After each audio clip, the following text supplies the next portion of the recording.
Welcome to Dear Dana. Making my own little song. Hope I did not bust your eardrums. Tonight's conversation I decided would go a little bit lighter. Went a little bit later because it is cold and windy, hard windy here in Georgia. It is the weather's flipped so much I can't keep up and I cannot adjust. And I fell asleep and took a nap, which I do not normally do. Hello, Marie Crumb. And set my alarm, did not hear it, and then my lovely mother called. And first one thing and two, so you know how it goes. So we are a little bit later tonight, but I decided to do a lighter topic, lighter and not, speaking about the acts of intimacy, and it's not just about sex. Ooh, it's cold there too. I don't like it. It's cold in the spring. We get warm and pollen and then cold and windy. I was sitting in my screen porch and we are surrounded by a lake, and all of a sudden I heard trees and I heard metal slamming. It did not sound like a good thing. But anyway, I wanted to talk about the various acts of intimacy. And again, people may want to assume it's just about sex. It is not just about sex, or really focused on sex for that matter. We fail to forget the need of just intimacy in our life as human beings. As intimacy as a life force, for that matter. We go on about our life and forget about the need of intimacy. People just want to go straight to sex. Straight of the act of sex. And if you really think about it, sometimes people will have sex and there's not really intimacy connected to it. You know, you often hear men that will go, "Oh, that didn't mean anything to me." And, well, women do. And sometimes it doesn't mean anything to people, especially those that may have had a one night stand. It was just an act, right? I was in a chat the other night and we were talking about, maybe it was a reality TV couple. And I said, I want to take a poll. And some more people may come up and we can take a better poll. But what is more intimate to people? The kiss or the poke? That's the way we'll put it. The kiss or the poke, if you know what I mean. And I have an opinion on that.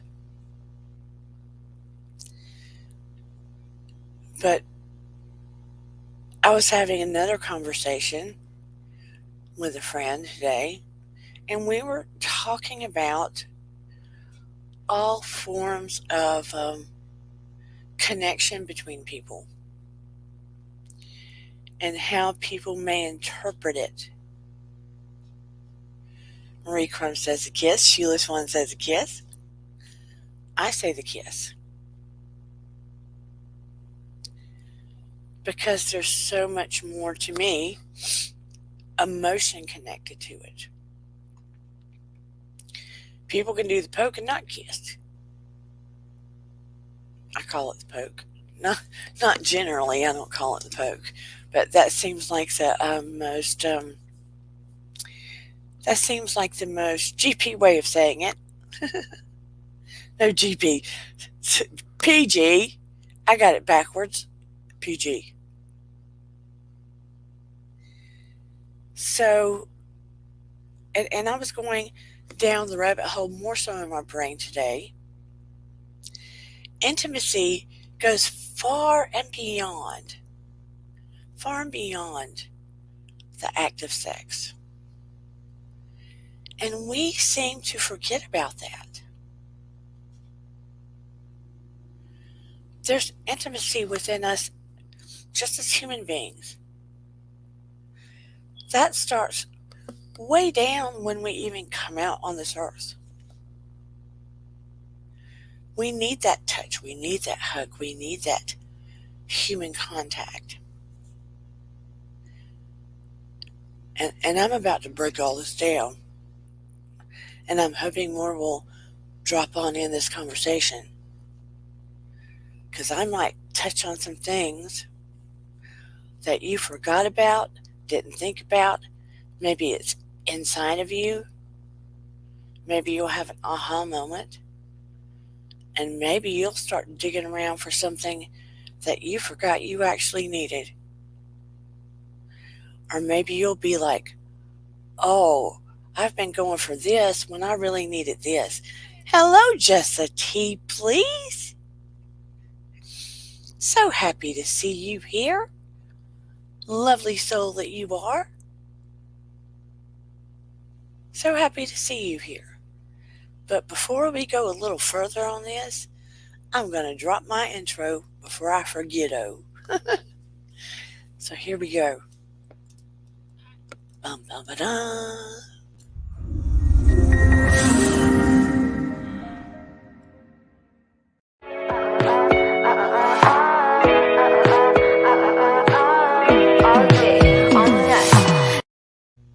Oh yeah, all right. Like you need to hear me back it up with that. Okay. You are most welcome, Jessa T, please. I'm always so happy to see you. You just have this beautiful energy every time I see you. So, here's the thing. We are born with core needs. Core needs. 4 strong ones. Of course, we want to be loved. That's not one of the core needs I'm going to mention. Oh yeah, I forgot to mention you all out in the bushes. You know I always love and appreciate you. I do. Let me, before I forget, because you know I always remember it at the end, but I need to mention it at the beginning. Please like and subscribe.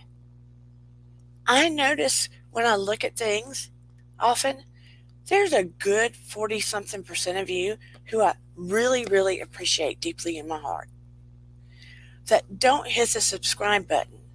And maybe you think you're going to be hounded or something like that. You're not.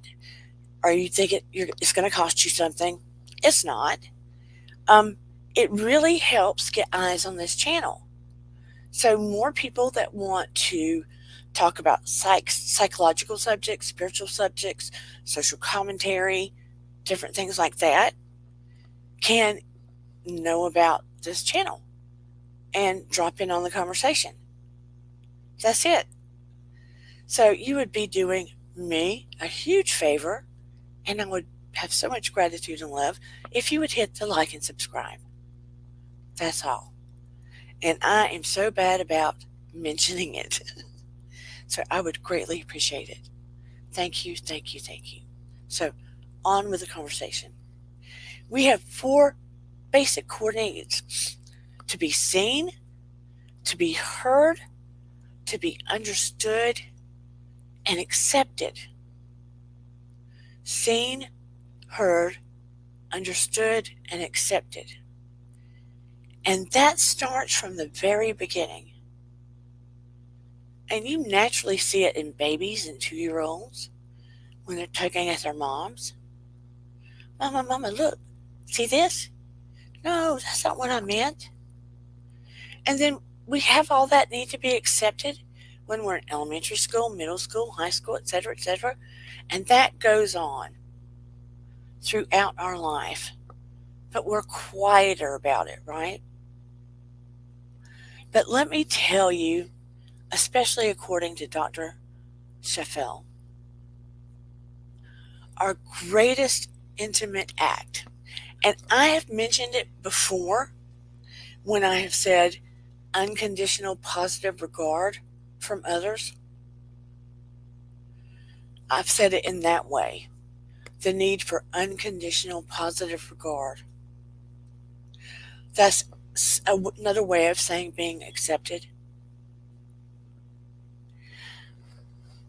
We need to be authentically our deepest self with others.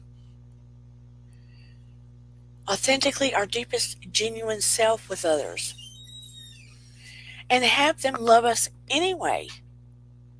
Have them accept us anyway. Have us know that they're our safe place to land and vice versa. Not have to worry about walking on eggshells or if we screw up or make a mistake or if we look bad in the morning. You know what I'm saying? In relationships, I know I've had a conversation about it before. People go, I'm so in love. I fell in love with you. Or I'm leaving because I'm not in love with you anymore. The in love conversation, we're genuinely only in love with people the first 6 months, give or take. Like they say, if you fall in love, that means you tripped, you fell, you're not standing steady. That falling part is when we're in our best way. We're acting our best. We're smelling our best. We're trying to look our best. We're trying to act our best, just like when you were with your mom. Now, be on your best behavior because you want to impress them, right? You want to impress them. But there comes a time where you blend in. They see what you look like in the morning with your stinky breath. Eventually, you're passing gas in front of them, right? You know things are settling in. But people get to that place where relationships are tested, right? So intimacy is questioned or tested, and I'm going down a rabbit hole of another conversation that I don't want to just focus on regular intimate relationships, but sometimes relationships deviate for various reasons, right? And maybe a relationship isn't fulfilling everything because you think you're not in love anymore. But what's really going on is maybe one of your four needs is not being filled. Or maybe you feel like you cannot authentically be your most authentic self. Sometimes when people get married and you're all, don't have kids, things feel a certain way. But once they have kids, sometimes things change, and they call that the Madonna horror complex. Because when you don't have kids, it feels like two partners, you still have that single vibe, but not because you're married. And it can go both ways. It's not just the female, it's not just the male. Once you have kids, you're both parents. So it gives that feeling of, that reflection of your own parents. You sort of see them sort of like your own parents. So you start looking over the hill for someone that you don't have to look at like your own parents. Does that make sense? Because when you look at your own parents, you don't want to have that feeling, that intimate feeling. Oh no, a blobby had the worst date tonight. So sorry. We need to bring a blobby up to talk about intimacy. So when you don't want to have that parent feeling, they start looking to greener grass. And it's about the parent feeling. It's not about not being attracted to your partner. Do you understand what I'm saying? It's all a psychological whirlwind. And then there is emotional intimacy, which is the biggest thing that keeps people together in the first place. But that gets tricky too, because you can have emotional relationships with people and it turns into an emotional affair. That's another form of intimacy. I have known of people to have emotional affairs for a lifetime and still be married to their partner. A blobby. So sorry. You want to come up and tell us about your date? A blobby, a blobby, a blobby. She's a dating queen. I can't imagine how bad it can be. But you can have intimacy just through a touch, through eyes, looking at someone and knowing that maybe it can never go anywhere, and the communication through eyes. Miss Blobby. Someone can meet you all in a moment. Let's say you have an office meeting and a client, and they go to shake your hand. And when they shake your hand, they also grab your arm and they make eye contact. And electricity occurs. And it's unexpected. And there's a form of intimacy you did not expect. You did not call on, you did not expect, you did not invite. What do you do about that? You're happily married. You would never cheat on your spouse. There are a million forms of intimacy.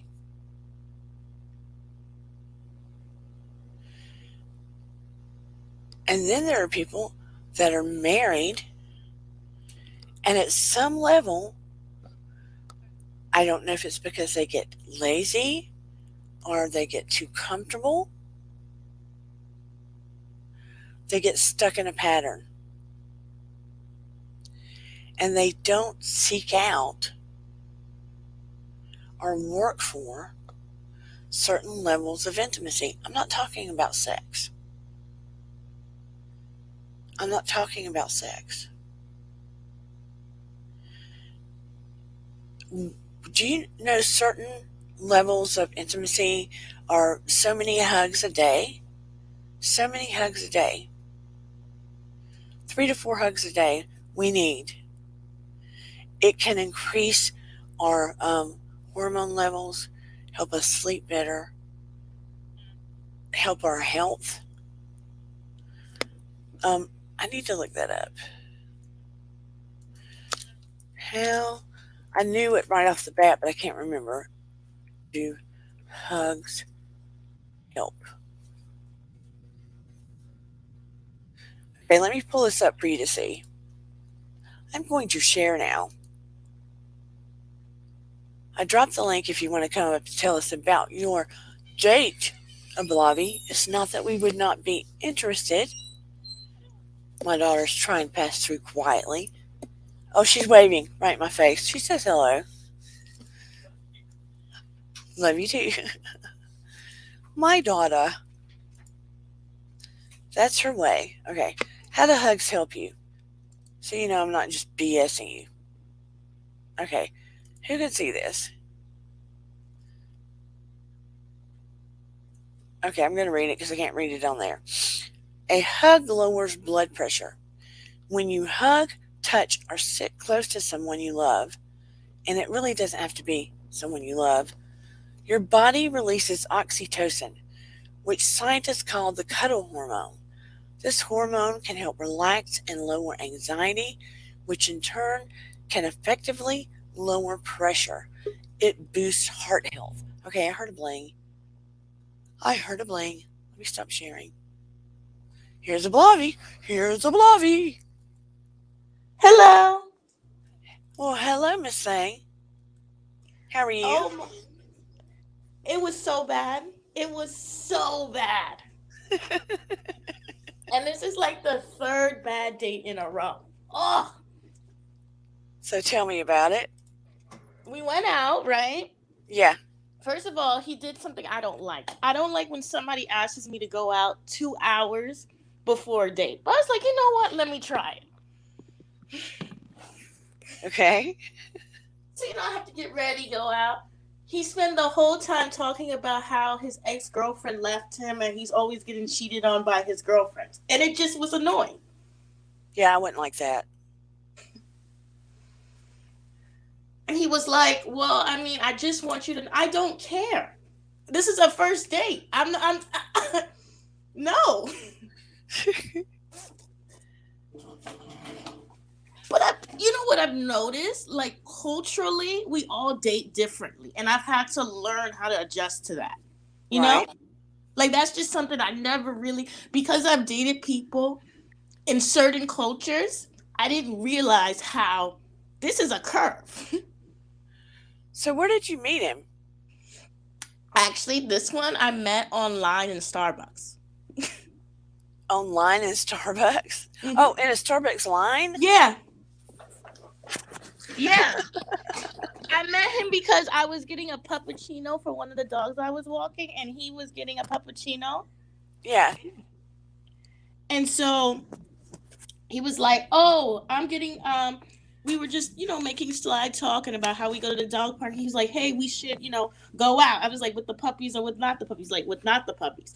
And I met him Monday, and then he asked me out today. And after I took the puppies, I had to wash. I had to do a whole bath. It was a whole thing. And then we went out.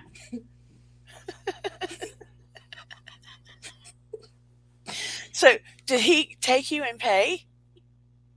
Yeah, but that's not something like I've never had gone on a date and a man not pay. Right. Well, yeah, that's a good thing. Like I'm so scared of that happening because I'm like, what would you do? Like I would just be so shocked. I've had it once and I thought, that guy's, ugh, he made me so mad and he was a doctor. I thought, this is it. You are gone. Yeah, it's weird. We went to we got some barbecue. I love barbecue, and I just was like, you got some issues. Like, please don't call me again until you get like. And I thought, and I said to myself, well, maybe this is a cultural thing. And I was like, no, I don't. I don't think this is a cultural thing. So what was his culture? He's from Greece. Oh, they are a little difficult. But I'm surprised that he, well, not, I can't say they. I don't want to put them all in a box. But like Shoeless one said, maybe he was giving you a, maybe he was putting up red flags before you got started. And that's something I've noticed about the men I've dated. Like, I'm having a hard time, and this is gonna sound, I know this is a little crass for you, but I'm having a hard time wanting to sleep with these men. Like, I'm having a hard time with that. Like, Yeah. it's like, friend zone. Like, it's just not sexual chemistry. So let me ask you, what is bottom line your type? See, I don't have one. Okay, but it seems like you tend to attract more submissive guys. Correct. And you aren't submissive. No. You need somebody that's not more aggressive than you, but somebody that's right across the board more similar than you. Correct. And I can't find that. They can give and take the the same.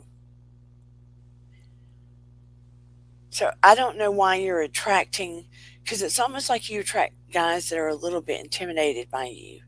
Yeah. Hmm. It's almost like they want. It's almost like they want someone. Yeah, they want that. Yeah. The thing is, I have gone out with men who are like, more aggressive, but Yeah. like they really don't like me. Because they want to be in control. Right. I mean, it's the guy that I see with you is like somebody that would banter well. Yeah. How do you get that? The thing is, too, I find with men, and this is a thing I don't like either, I don't need to be saved. And I don't like some of these savior complexes these men have. Yeah. Like, I'm a dog walker by choice. I want to do that. I Right. don't need your help finance. Like, I've been going through that where men have been like, um, because I have typically less partners than the people I've been with because I've been in long-term relationship, it Right. seems like my sexual past is invalidated sometimes. Ooh, I don't Like like I'm that. not. Yeah, it's just certain. Like sometimes some of the men, I don't know, they have like this daddy complex with me, and I'm like, I have a dad. I don't need a new one. Right. And see, I wouldn't like sexual past being questioned because look, I wasn't a sleeper around her either Mm-hmm. because I felt like, and it wasn't like, oh, I just, was with one man my whole life, but I felt like, look, that was mine and I was picky Mm-hmm. and I didn't feel like, I didn't feel like that was something I needed to do, topic, Mm-hmm. to be intimate with someone Mm-hmm. or to connect with someone. Yeah. So, Well, that's one problem. The next problem is they get offended because I have this thing, and this may be a crazy thing about me, but I don't believe that even if we were to sleep together, it should be at my house. Like I just don't like that, and I right. don't know what it is, but I just find that too intimate.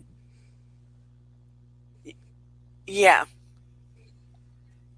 And by the same token, unless you knew them very, very well and were in a Hmm. relationship with them, I wouldn't feel good going to their house either.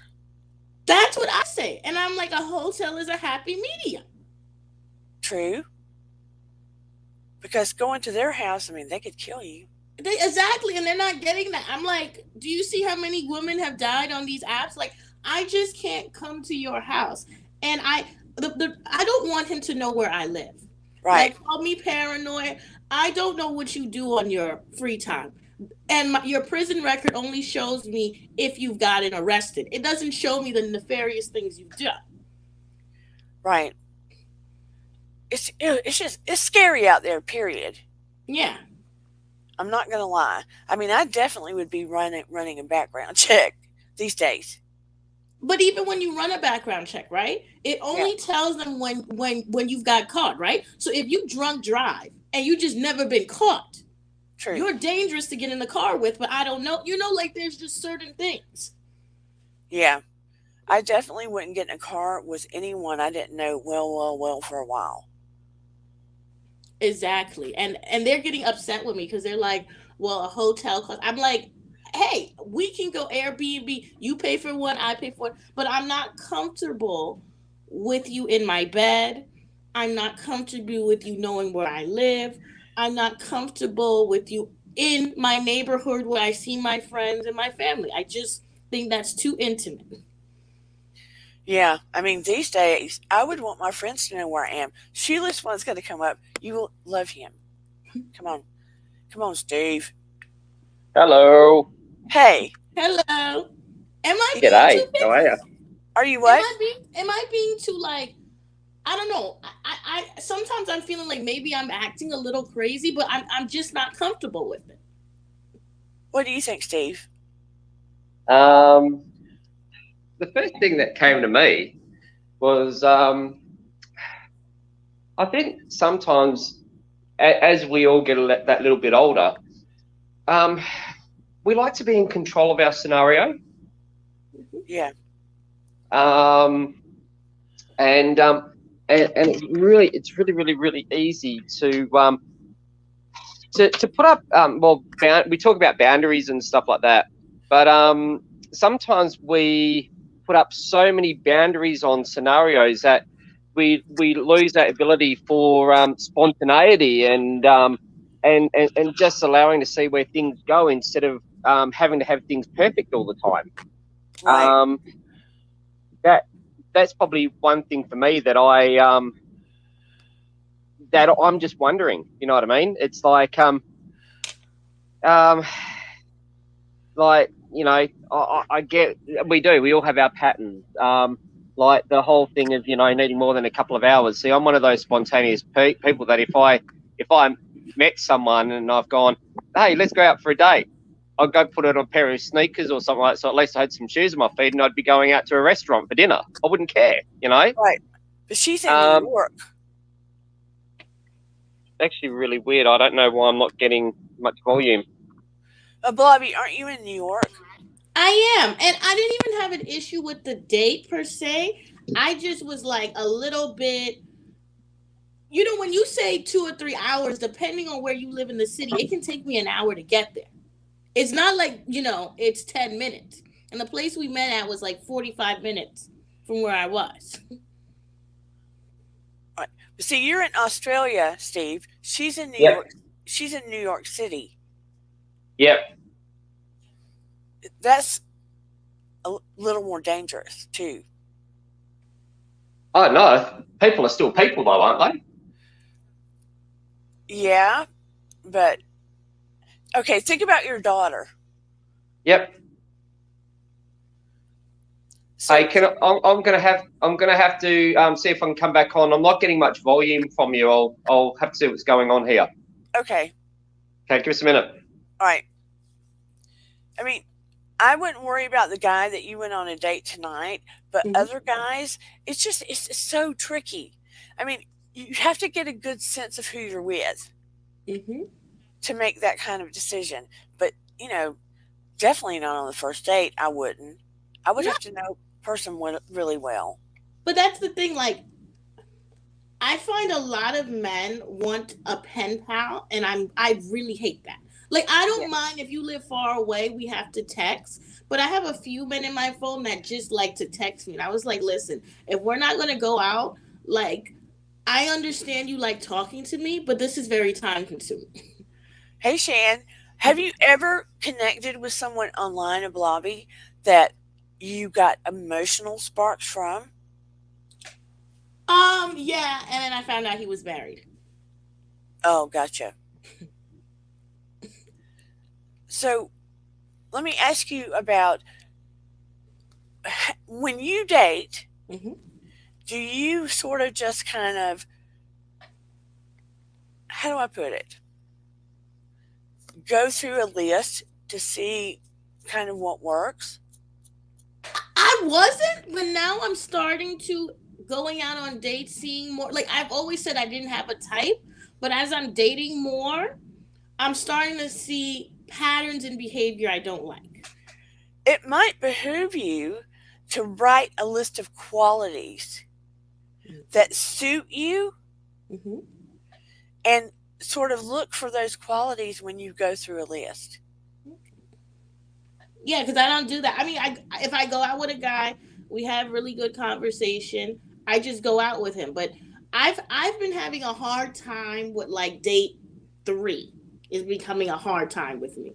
Like Right, having like after date three, I've been having a hard time because like I'm not looking for the love of my life, right, but I'm looking to have fun and explore, but I'm looking I think somebody who's a little bit more like me. Like, you know me. yeah, It's a Tuesday. I'm gonna go on a vacation.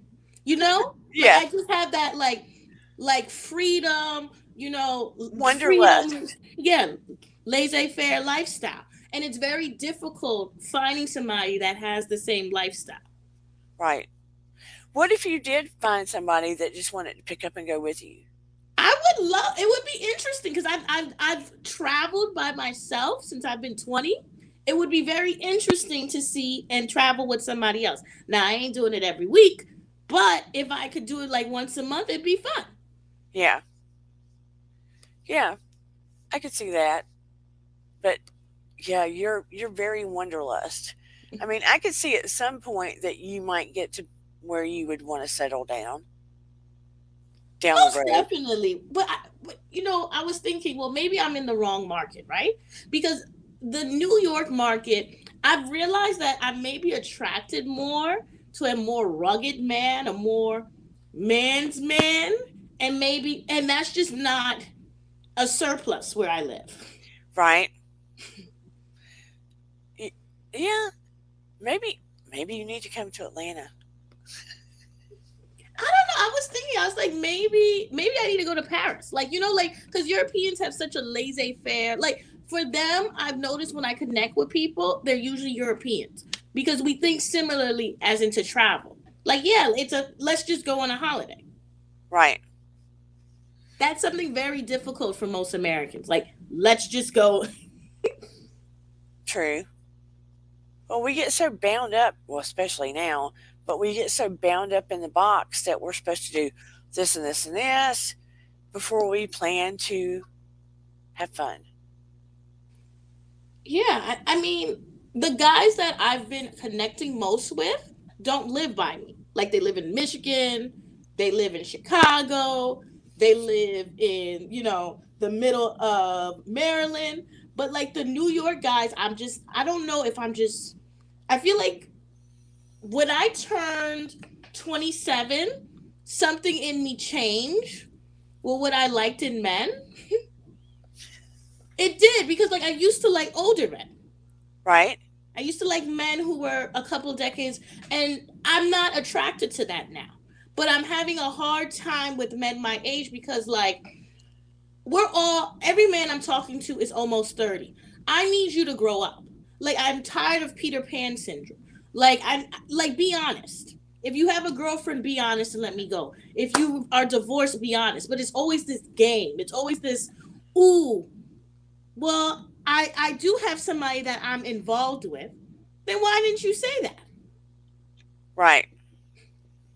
Or they want to play the numbers game. Mm-hmm. My Monday girl, my Tuesday girl, my Thursday girl. I hate Right. that too. Or they want to play the game because I look younger than when I think a lot of these men think. Right? So, because they don't look at my age. So they assume they could play these games with me. And I'm like, no. Because I look younger than when I think Uh a lot oh. of these men think. Got feedback, So, Steve. because they don't look at my age. So they assume they could play these games with me. And I'm like, no. Because I look younger than when I think Uh a lot oh. of these men think. Got feedback, Steve. They don't look at my age. So they assume they could play these games with me. He just cut his YouTube off or something. Yeah. I don't know. It's just fascinating because when you have always been in a long-term relationship, you don't realize it's not a deficit, but it definitely changed my outlook on people who struggle to date, right? Right. When you start dating more casually. True. I mean, after I divorced the first time and my friends were pushing me to get back in the dating scene, it was pain in the ass. Pain in the ass. I mean, of course, I had Noah as well, but on that dating app, Match.com, and the guys that would come forward, and most of them were professional. I mean, you should have seen my description thing. I was a, I know you see me as sweet Southern easygoing, but on my description thing, I was a hard ass. Well, mine's is, but you have to be like you start off being like whimsical. Your first one. And then once you get to going on a few dates, you're like, okay, no, you don't like all I think what's missing is that people have gotten rid of labels but not expectations. And Right. that's my problem. Because a lot of men will say, "Oh, well, I want something casual," but what you're expecting out of me is a girlfriend, right?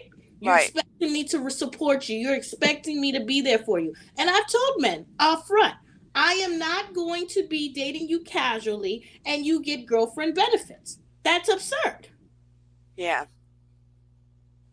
Look, I had one guy start talking to me with a name and was just talking to me friendly, blah blah blah, all this stuff. And I don't even know how I met him.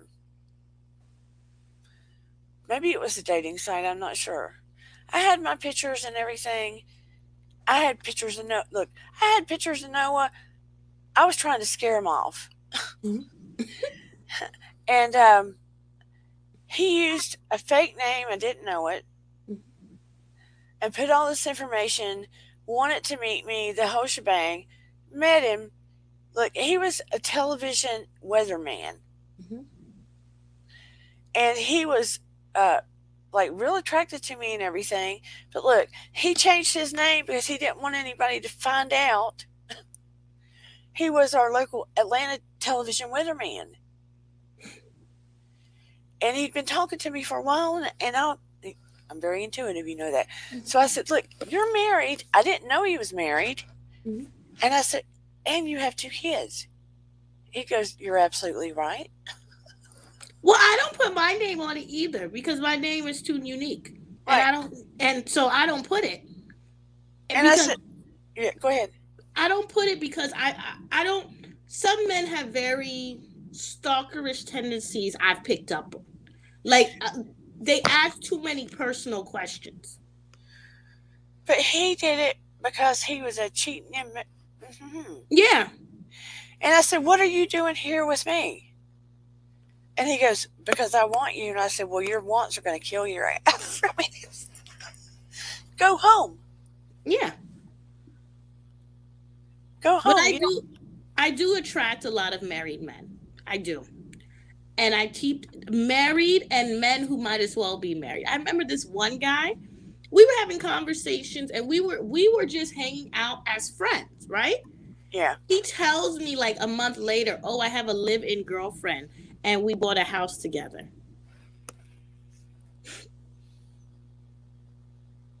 Mm-mm-mm.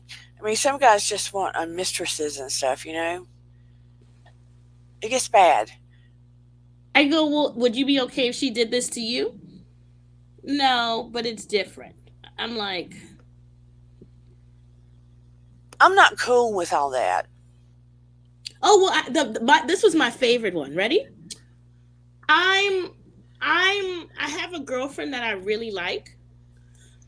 I have a girl I really like. We haven't gotten together yet, but I really like her and I'm hoping we become a thing. But I'm horny, so can I fuck you?" Yeah. Yeah. Yeah. Alrighty then. And that part goes to show you, talking about intimacy. Shoeless One Steve says, the definition of mistress, the person between the mister and the mattress. Mm-hmm. Mattress. Shoeless One, I think you just had your YouTube on before. That's why we were getting feedback. Um, but when they do that, that just goes to show you, not all males, but with a lot of males, the physical act of sex, they separate as just a function of their body, like going to the bathroom. That's why they, hey, Chase Ryder, that's why they think it means nothing when they cheat or when they do that. And they say, but that didn't mean anything. So it means something to the other person. They just act like it was just a physical act, like going to the bathroom, defecating, whatever. Mm-hmm. But it does mean something. And the worst part about it is he lives very close to me. So I could see him all the time. I purposely don't walk down his block. I was just like horrified. Like, and he, mind you, he tells me this after we match, after we hang out. But I'm not one of those persons that, really is interested in a one night stand. But say I were. Right. Yeah. But in the end, women can take care of their own business if they really, really need it to, and not need a man for that. True. But I'm just saying this is something I've noticed on the apps where people are attached or semi-attached and they're on the app. I really think just to get validation. Bingo. Because in the end, earlier I said that we have the four core needs: seen, heard, understood, and accepted. Right? And that we authentically just want to be our deepest self. Mm-hmm. So I'm asking you the poll question I asked before in another channel. What do you think is more intimate? Kissing or poking? Kissing. Me too. Kissing is that because I've of all the guys I went out with, I've only kissed one. Interesting. So how do they react to that? That was actually a question that one of them asked me, and he was like, is kissing really that intimate? I'm like, absolutely. Like that is an intimate act. If I'm kissing you, I really like you. And I'm not just going to do that for anybody. And I don't care how they feel. I have told men off the rip, I'm not kissing you. No, no, no. I've gone out on a date with one guy like 6 times and I still haven't kissed him. Wow. See, I agree to that too. Kissing is free kisses is free kisses. Chase Ryder said. Oh, jeez. Come on, Chase. Because let's be honest, you can have sex with somebody, right? And Yeah. you not really like them, but if the movement is working and the fluids are mixing, you can make a bad situation great. I learned this young. When you kiss somebody you don't particularly like, it's very hard to fake that. That's a very hard thing to fake. They're right in your face. Like I've done that one time. It was so disgusting. I was like, please stop touching me. That is so true. And you know what? Here's the other thing too though. If you are kissing someone and it doesn't feel right, that will end it right there Mm-hmm. for me. I just can't. The connection, the chemistry, it's just you feel that it's off. Something's not right. I mean, maybe sometimes you could teach them, maybe, but yeah, I mean, it's a very, very electrical, chemical. You have to like them. I mean, look, just eye contact with somebody that you're feeling a connection to, an intimate connection to, can be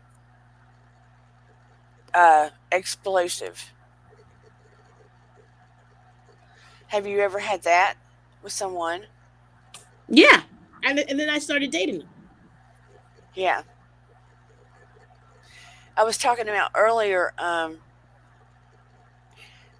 It hasn't been. Has it been since I'm married?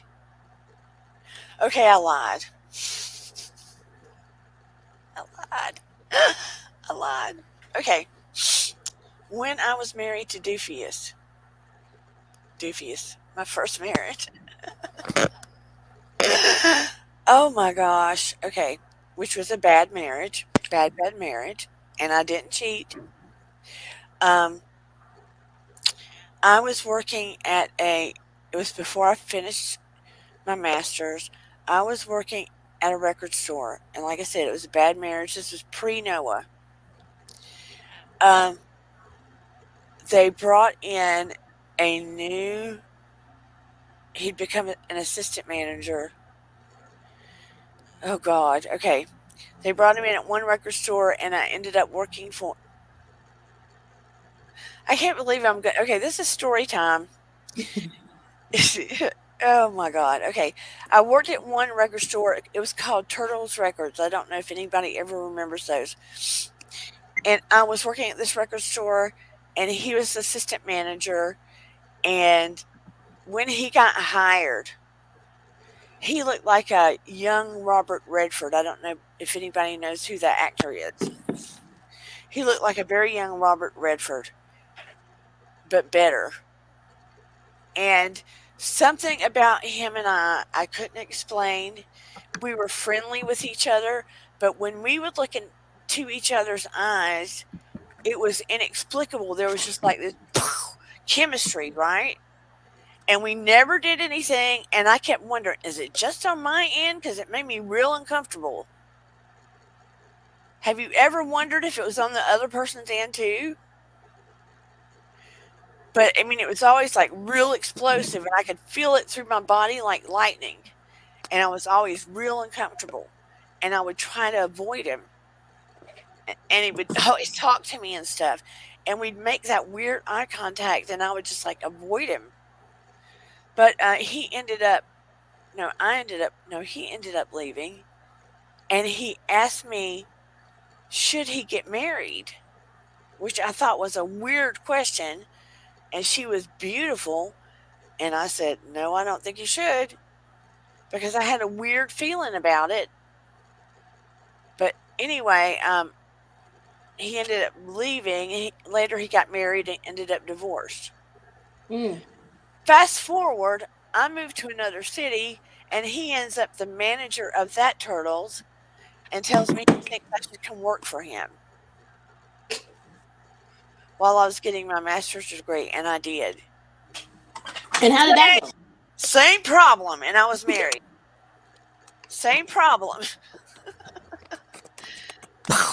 All the time. Sometimes you just have that connection with someone that you can't put something on, and there's no explanation for it, but it's just that moment. But people would notice then, and I would try. He made me his assistant manager. And it Mm. was just so weird, freaking uncomfortable. But then he was going to go out on boats and leave. So what do? As his go away gift, I hire somebody secretly and set up a camera for her to come in and trick him and say, I'll do anything for this job. And she starts stripping.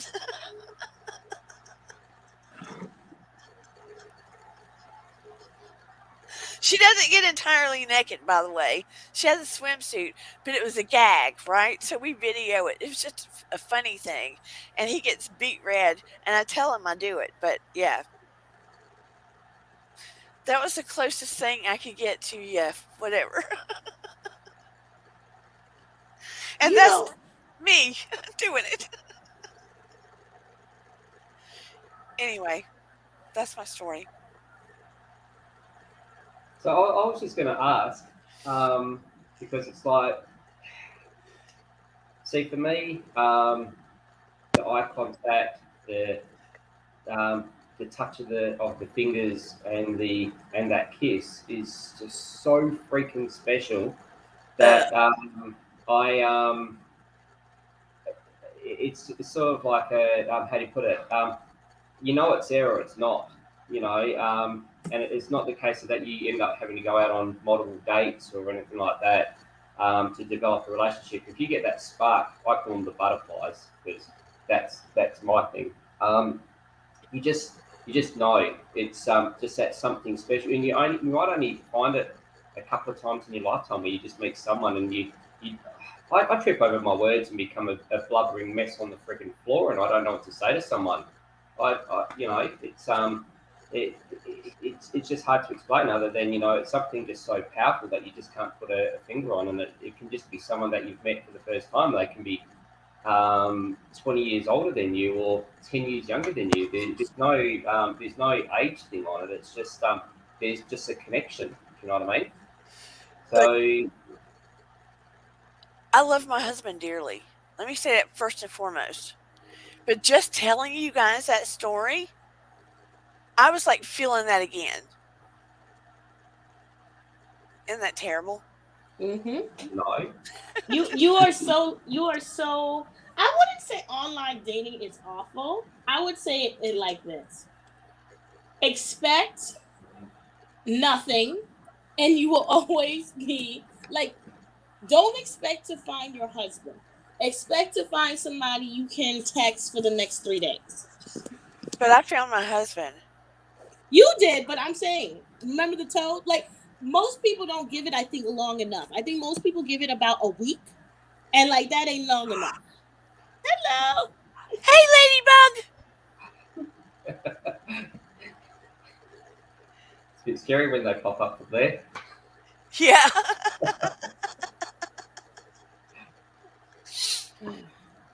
Uh, So, what are you going to do, Oblavi, to Ladybug, to readjust your game plan? I don't even know what my game plan is right now. Like it's so I don't even know what I want from these men. I don't care. Is it weird that like I'm to the point I don't care? Yeah. Michaela! But you want to use your time wisely and not have to let all these guys down. I always felt guilty when I had to uh, not go out with, when you knew that there was ones you just didn't want to go out with again. I felt bad because I didn't want to hurt their feelings because I definitely didn't want to go out again with them just to be nice. Is that a thing? Going out with somebody just to be nice? Well, until you found a good reason to tell them you didn't want to go out with them again. Because, when you didn't have the block, when I was on Match.com, you didn't have block. Well, I mean, I definitely do though need to be more clear. Like if I meet you and there's no sexual chemistry, I've got to cut those people out. Or even no chemistry, period. It Yeah. doesn't have to be just sexual. Maybe you're just not interested in hearing the breakup stories anymore. Well, I mean, I'm kind of vain. Like if he was hotter, I might have put up with it. Like I'm not even gonna lie. Lord have mercy. oh, geez, Louise. What if he was hot and dumb? That Where? has its use. It depends on the tongue. Okay, let me ask you. What is your famous crush? I don't have one. Oh, girl, there's got to Like be. that wasn't me. I wasn't like, oh, this person is hot. Oh, this person is. I have a lot of men I think is hot. What about a celebrity crush then? That's what I'm saying. Celebrity crush. Okay, celebrities I think is hot. I like them all. I think a Brad Pitt is hot. I think a Jared Leto is hot. I think a Michael B. Jordan is hot. I think Maluma is the sexiest thing walking. But I don't want the remix. I want the man. You know? Yeah, I, yeah. I don't want a man that looks like Jared Leto. I want Jared Leto for the night and then goodbye. It's funny. There's been two female actors that I thought were just the perfect. Charlize Theron and Yeah. Kate Beckinsale. Oh, yeah. One because she could fight like hell in a catsuit, and the other one was just so intelligent and amazing. And in the Italian Job, she was amazing. I don't And it's know. funny, different people at different times in your life, you start looking for different things. That makes sense. Yeah. Who is it that I like?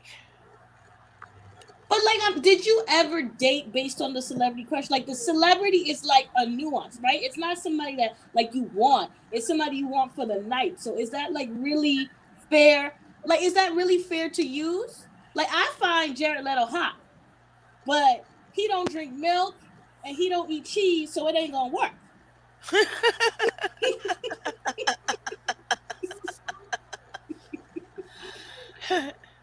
Oh God. You know, it's like those things. Like you can be hot and like, ooh, yes, for the night, but if like if the personality and stuff is not there, then and the money, which is very important, then it is what it is.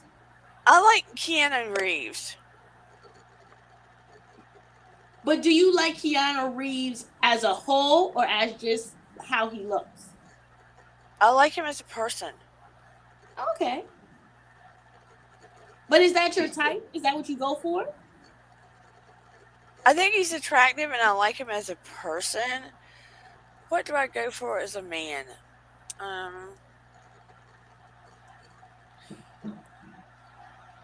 I don't know. It kind of changes. They have to be intelligent. Now, intelligence turns me on. That's my key thing. If they're intelligent and if they got some spiritual ways about them, that turns me on. I mean, look, when the show House came on, Mm-hmm. the guy that played House Alone Mm-hmm. wasn't my type as far as how he looked, Mm-hmm. but House the character, his it turned me on. Okay, that's something that turns you on the older you get, right? Because I'm getting over being lustful, and that means that if you're hot and you're dumb, I could tolerate you, right? I'm getting into that point where you gotta have a little smarts about you. You gotta have a like if I talk about Ukraine, you don't need to go, what's that? There's just certain things at this age. Like I need you to be aware of what's going on in the world and aware of how society works. A little bit more of oh, I only go to the gym, or oh, do you know your micro and macros? There just needs to be a little bit level of there's more to society than me. Is what I've noticed. The older I get. I mean, I like a guy with that's kind of buff, but I mean, but I have always been attracted to intelligence. I used to get little crushes, not heavy duty ones, but I used to get little crushes on some of my professors just because of the intelligence factor.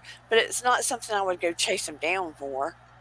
See, I couldn't do that because my dad is a professor, so that was Yeah. never something I was gonna do. That was never something I was gonna do. No, I didn't want to date him, but you know what I'm saying. Just the I don't intelligence find, factor. but I always see my dad, so it's like not attracted to What does your dad teach? math. Oh, that's my Achilles heel. Math. But the if there was one professor that I might have tried it with was the psych ones because they weren't too much older than us. Yeah, that always gets you when they're not too much older. It's like, woo, baby. But professors are not my things. I like lawyers. That's my thing. That's my Achilles heel because they are so witty and my mouth is something they can tolerate. But when it's bad, it's bad. Like there's no in between with us. I don't like doctors though. I don't. I would never date a doctor again. What about a dentist? Okay, let me sideline that. I will date a dentist. I will date an orthodontist. I will never date a general practitioner or an emergency room doctor. I would I would only date a doctor that I don't need to go to very often. Virginia Woolf says, I like the actress Jillian Jacobs. I don't know who she is. He said, wife likes Ryan Reynolds. Mm. Ryan Reynolds is cute. He's all right. Who's Jillian Jacobs? I don't know. She sounds familiar. Jillian She sounds cute. Jacobs. Let me see. I have never seen this woman in my life. She was in Amazon's Invincible. Oh, she was in Community. She was in Girls. Oh, she's cute. She's from Pennsylvania. She's cute. She's like the girl next door vibe. Brunette, mousy face. Cute. Kind of But like Eastern European ish look. but we were talking about just the. Do you remember when we were younger, when we were 13 and we liked somebody and just the touch of their hand or if they happened to look us in the eye, anything like that See, was that's just the like, thing. I never had puppy love. If I wanted you, I got you. So girl, I never had that. When I wanted somebody, I got them. See, I was the shy guy. I was the DJ at the skating rinks and all the rest of it like that. So I was Mr. Popular. But when it came to being one on one with people, I may as well have gone and hidden under a rock because A, I didn't know how to kiss someone. B, the idea of it frightened the bejeepers out of me. And C, I may as well have been a puddle on the floor from all the sweat and all the stress. So for me, it's like I just didn't even go there, you know. So it's yeah, it's interesting. but I mean, think about too, when we get married or when we have relationships and we get too settled in, we forget about the importance of holding somebody's hand, touching their face, looking in their eye, giving a hug, right? All the little intimacies. And even as people get older, those things are so important. And kids, they just automatically do it all the time. And Stephen was telling me about an article where a lady was collecting all of these. I don't know what they were, but they were expensive. And her house got bombed, and her kids and everyone got out of the house. And a realization came to her, it was never about the things. It was about the family and the intimacy of having all of her family with her. So it came to my mind, you know, it is the intimacy that we have with one another in all of the ways. Who would you want to be with if you had to run in the last moment? That is the intimacy that we need to look at. And who do we want to be with that recognizes our authentic, genuine self? And do they? Do we get that from people around us? You know what I mean? And do we seek that from people? That's who we need to look. I mean, we need to ask for that from people. And even if we're looking for partners, like a Bobby, you need to, if you're looking for someone that you get that banter from, Hmm. are you asking for them to look at your genuine, authentic self? Mm. Or are you just going for the thrill? But that banter is just it's difficult because I've had it in text, but not in real life. So when you get it in text and you meet him, what happens? Does it peter out? He's just like very quiet, and it's like, huh? People, there's no boundaries in text, Blimey. That's the whole thing. Like, you can jump on this thing here and you can go back and say whatever the heck you want because there's no filters. But then when people turn around and meet you in real life, it's just like, oh my God, where do I go from here? Because I've already gone and thrown everything out there for you to see. And then all of a sudden they don't know what to do next because they're waiting for this instant chemistry to happen because they've already thrown everything all out there for you to know. Well, they're acting like Oh, she's gone blank. Can't hear.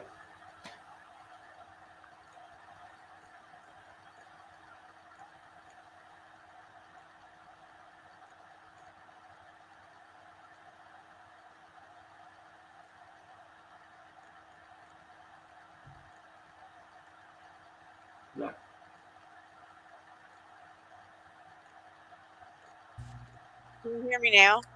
Yeah. Okay. When people get on this, they act like this is a shield and they get brave. And it's sort of like not a trap, but it's like, oh, I'm going to say this, I'm going to say this, and put it all out there.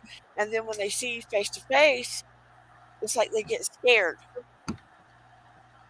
And at some point, if it moves further past this, maybe they'll get brave enough to do it again. So it almost like takes one person to let down the defenses and be real. And, you know, Can maybe I say Lavi is her real self when she sees somebody. But I'm yeah, the same. Like I'm that's it. dirty, and so I have like this banter in real life and on text. I'm honest with people. I'm like, I'm not gonna fall in love with you. I want to have fun. I want to go out. I'm a gold digger and proud of it. Like I don't bullshit. So I don't understand what they like. I'm not like, I tell them my time is not free. If I'm going to be out with you, you need to bring something to my life. Like, no, I tell people I'm a gold digger. If I was to get into a relationship, it would be for my financial benefit. And you're not somebody I want. And then this is the thing though. This has been an argument with a few guys because guys will say in their profile, "No gold digger," right? And I was like, "Oh, just to let you know, I'm a gold digger." And they're like, "Fine. Like, what do you like? This is the thing." You tell them straight away you're a gold digger. Yeah. I gotta do. And I told one Da, man, da, da, da. I told one man, Oh, you've started something now. yeah, I'm a gold digger for Da, sure. da, da.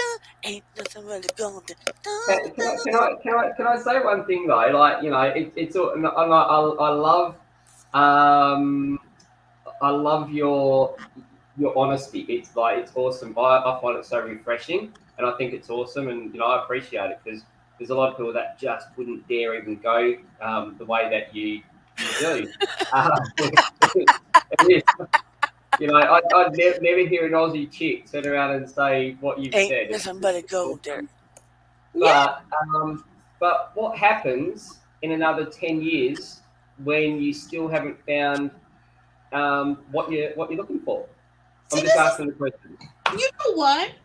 I've always, it's interesting because when I was younger, I thought, I met a guy, I liked him, we get married and have children. And then it happened that I met somebody and I was like, no, this isn't for me. So because I don't want children, or at least biological ones. Like I'm fine if it's meant for me to be a stepmother, fine. If it's meant for me to adopt, fine. Like I don't feel the need to have a biological child. So I think for me personally, that's not really what I'm looking for. My whole thing is I would love to like travel the world for a few years and enjoy traveling. I just want to get to a point where I like traveling with somebody else. Like that's a big step for me. It may seem small. So A so okay. So where would you want to travel then? Okay, this is interesting. Where would you I like to would go? love, like, my goal is I'm saving. So, my goal is to travel for 3 years. And my goal is to go 6 months to every continent. And is that the popular tourist spots or the places Just where like people wander, freak out going? just wander, like just backpack it. Go to some tourist spots, go to some local spots, go. I just want to spend a week in this country, just really explore. So in some respects, you're trying to get back to basics then. Yeah, like I don't. My issue with broke men is not that they're broke. My issue with broke. Da, da, my da. Nothing my but a issue gold is digger. my issue is because typically because I'm nomadic, I should be more willing to date broke men. But the reason why they're broke, I don't agree Because with. you broke Like them. if you want to live freely and like listen, travel the world, do what you want, you're gonna make less money, hands down, right? But Right. they're broke Absolutely. and they're living in New York and they're doing it because they're not working. I have no respect for that. Yeah, I have no respect for that either. Because you could work online. But I'm saying, listen, we've all been there where we had to sacrifice, where we had to work 50 hours, where we had to struggle. I have Yeah. no tolerance for a man who is just fine working 20 hours a week and having two roommates because I have a lot of free time to do my art. Like, that's just not me. I gotta roll back into this went in a total different direction, but that's okay. But I'm saying for me, honestly, when I'm 40, I might feel differently about this, right? I Yeah, might, Oh, what, you're just a spring chicken, aren't you? I forget that. Yeah. I'm Chase right. 29. So but I'm just saying, like, the men I'm finally dating within my age range, and I'm seeing right now that the men I'm dating, it's not meant for me to have anything serious. Now that could change. I might meet somebody who fits my needs, but what why I date typically men who are financially responsible is because they get my freedom in a way other men don't. Yeah. Shelley says I have to be attracted to them physically and especially their personality, intelligence and a good sense of humor. Let's see some other ones. Chases So, Chases he's loving you in here. He said hello everyone in the chat, and then he says free kisses as free kisses. But he was getting into you. Wait, kisses for sale. He said I need to see your face. He's talking about you and Blavy. Really? Yeah, he said You see it. a rich man wants a woman that can add to him, whether it's kids or status. A rich married man would want you. I don't see that's the thing though. I don't like the millionaires. You know? I don't like that group of men. Yeah, Maybe I don't have the patience for it. I don't like old money. I like somebody who has new money and is not cheap, but not as like overly restrictive. I don't like the millionaires. I've tried. I get bored. I don't care about their toys. Like if you tell like this one guy took me to a car show. I felt so bad because I didn't know what. I was like, oh, these look like Hot Wheels. I don't care. I'm sorry. I thought the same thing. I didn't mean to laugh like that. And it took me to. I went to a few races, and I was so bored. I'm so because it looked like Hot Wheels going around the track, Hmm. and I just couldn't do it anymore. I'm sorry. I'm sure people have fun doing it. I'm not putting it down. It just wasn't for me, you know. Right. And I thought the same thing you just said. That's why I laughed like that. Sorry. I used to have the best job on the planet at one time. I actually used to film at the motor plates, all the drag cars where they were smoking up the cars on the track, getting ready to race. Used to get covered in tar every night. It was just like the coolest thing ever. So from a guy's point of view, you used to get females coming down wanting to have a look, and you'd sit there and go, "Go and have a look through the camera and see what I get to see." And they go, "Oh, that's so awesome," because they just got to see the bigger picture, where I just got to see the things of the technicals of things firing up and smoking up and having a bit of fun. So we all get to see different things out of it. Me, I couldn't sit there and watch a car race going round and round in circles. That would do my head in. But the little things that make it all work, the technical stuff, is what gets me. Yeah. Um, Virginia Virginia Wolf says, "Hey, Virginia Wolf, attraction is a multifaceted thing. Intimacy. Are you into me? I'm just kidding. Intimacy is best, I think, when you are completely comfortable with your partner and let go of your fears and untrust, etc. Be in the moment. Bingo. Yes, that's 100%. exactly what I meant when I said um, the greatest intimate. I can't talk. The greatest intimate act is that unconditional positive regard of just being completely authentically yourself and accepted. by whoever cares for you. Just being able to just be completely genuine free.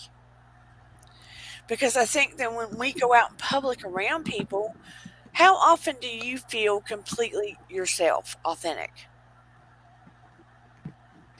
Any of you? When you leave your home, how often do you feel when you're around people having to do things like you can be 100% authentic? As long as I have my shoes off, I'm happy. But you know what I'm saying? Where you're not having to act a certain way. Yeah, me, I'm probably like a Blovey a bit on that. There. When I'm out with people, I am who I am. Yeah, Doesn't matter. I'm not going to be someone for one person and something for another person. That's just not my nature. I've always been brought up to just be honest with people and just if people don't like me because they don't get me or they don't or I'm just too different for them. That's okay. It's not a problem. but But but you just got to you just got to allow yourself to be you. That's the most important part. As long as you're genuine, that's all that matters.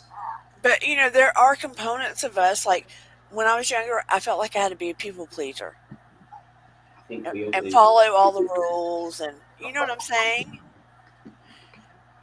And there are moments where people feel like they can't be in an environment and be 100% themselves. Now I'm at the place in my life, or I have been for many years, that I'm just genuinely 100% myself, you know? And I feel like a blobby probably is from everything I hear. And Michaela is for sure. Yeah, Michaela, definitely. Michaela, you are on YouTube. Yeah, I am who I am. You're I YouTube. don't, You're YouTube famous. Do I think you want to have that happen? but did you do?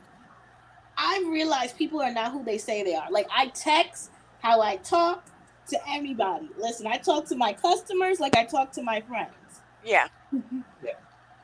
I was going to say one thing, and this is just a separate thing. Now, um, going back to you put out your cell phone before, Dana, and this is just a real relevant thing. Now, if you go back, say, 20 years ago, if you could have told a guy that he could have turned around, not had to have gone and flashed somebody as they were going down the street, and all they had to do was send a DP, do you think that um, what I'm saying is the amount of people that send DPs these days to people to try to impress a female Right. is in comparison, like going back 20 years ago, you were considered a pervert, anything like that. And these days, it's become the norm. It's like the moralities and all that sort of stuff have changed so much Yeah. because of the whole capacity of the of technology. Yeah. It's brought out in a lot of respects. It's brought out the worst in people, and in some respects, you've got the whole aspect of people preying on other people because they can create an avatar as such. They can create a personality which is not them. Right. To get the chance of trying to meet someone that they think that they might want to get it on with. Right. You know what I mean? And that's my concern of society, especially when I've got this one here. Yeah. I mean, some people almost, I mean, like catfishing people or a Cyrano de Bergerac syndrome. Hmm. They can be one thing and on here and try to be another thing elsewhere and not be genuinely themselves. Correct. Or 100%. like even on YouTube, you might find some people that will come on and be a personality or a character, and that's not who they are in real life. Absolutely. People do that a lot on YouTube. I don't know why. Yeah, but I mean, pretty much you can ask Shoeless One Steve, what you see is what you get with me. I blow up. Absolutely. Yeah, I blow up here. I talk to him. I'm saying, look at you, Michaela, you superstar, ladybug. And Blobby, all I've seen of you over the years, you've been the same. You've been consistently the same. Yeah. I We haven't still seen haven't seen you still haven't seen your face on there yet, though, Blarky. Hey? Yeah, my face is on there. I go live all the time. Hold Chase was asking for you to put your face up before. That's why I'm saying it. on. Oh, Hey, there's see Nick. Chase. She looks the Hello. same. She's beautiful. There There you you go, go. Chase. Hey, girl. hello.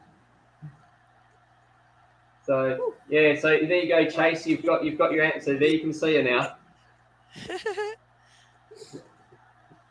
Now he's going to be like after her even more.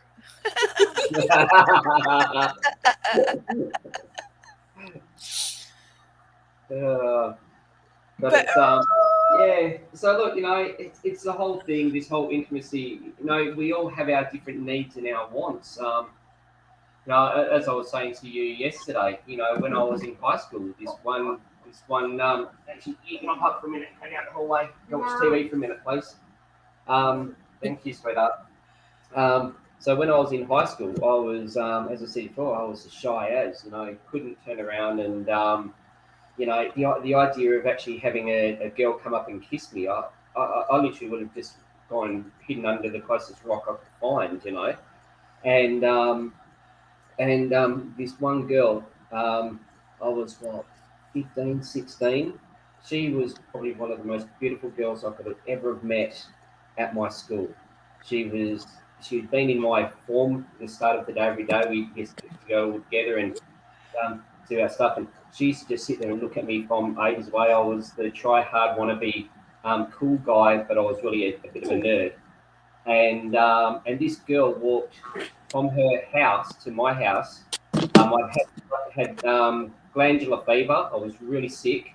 She walked with a box of chocolates with one of her friends. It took her nearly 2 hours to walk to my house, and I didn't even know what to do. I didn't know what to say. I didn't even know if I was meant to go and give her a hug. I had no idea. This girl, when you think about it, when you get older, you go, what an amazing soul.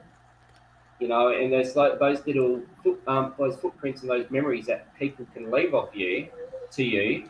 They're the special things, if you know what I mean. And it's not about it's not about intimacy or anything like that. It's special moments, those eye glances, those things like that. So yeah, just I suppose it's what we need, what we're chasing, what matters, and it does vary at different times of our life. that's a, that is a big cat, Michaela. And I think about too with me now, because I won't be stalking the streets for any guy now. Okay, put it down. But when I get older, I want to be able to have that. You see the old people walk down the street Mm-hmm. that are still holding hands and stuff, Aw. and still hanging out together near the park. You know what's funny? When I get older, I always think of how much fun I'm going to have in a nursing home. I'm going to tear it up. Bobby, Steve and I we were talking about this today. There was a nursing home near me, and these two people were in separate rooms. They Mhm. weren't married, Mhm. and they kept sneaking into a closet at the nursing home and having sex. Mhm. So they finally let the two of them get married and stay in the same room. So they quit sneaking back and forth because the families couldn't control them, Mm. and they were like in their 80s.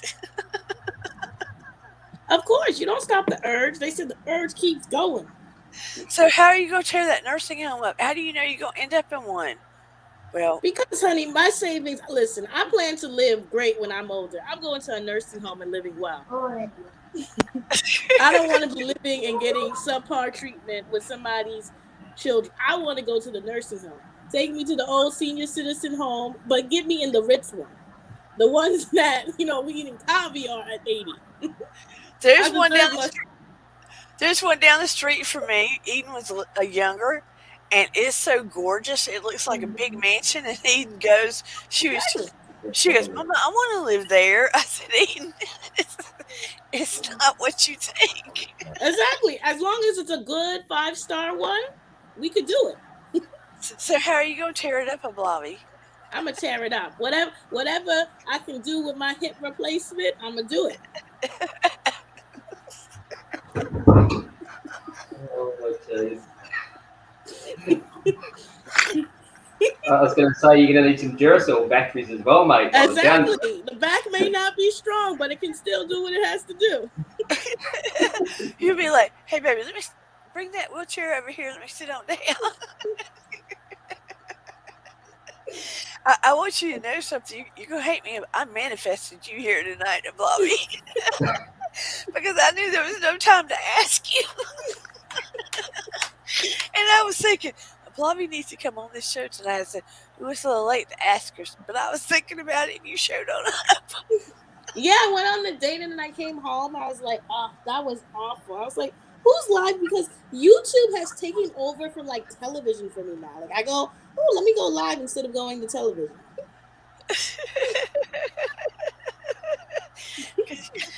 You're, we're like one of those shows that's got two opinions, the one that's hot and spicy and the one that's a little calmer. That's how I see you and I. Excuse me, making me cough like an old person. Yeah. But you just gotta have fun, laugh at yourself. Like I am one of the guys I'm talking to, right? Now I'm not attracted to him at all. But this is a good one. How much This money is a does good he one. have? No, he doesn't have money. He has a perk. He has a perk. He's a pilot for private jets. So I can't let this one go. Now, I may not be the girl he's going to be with, but from my friends and my frenemies, we're going to figure out a person who is. Because I refuse to lose this one.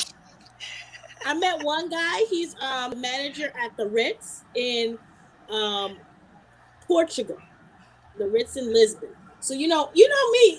Not everybody is a love connection. I've met personal trainers, dietitians. Certain people are there for the perks, and they just want a friend.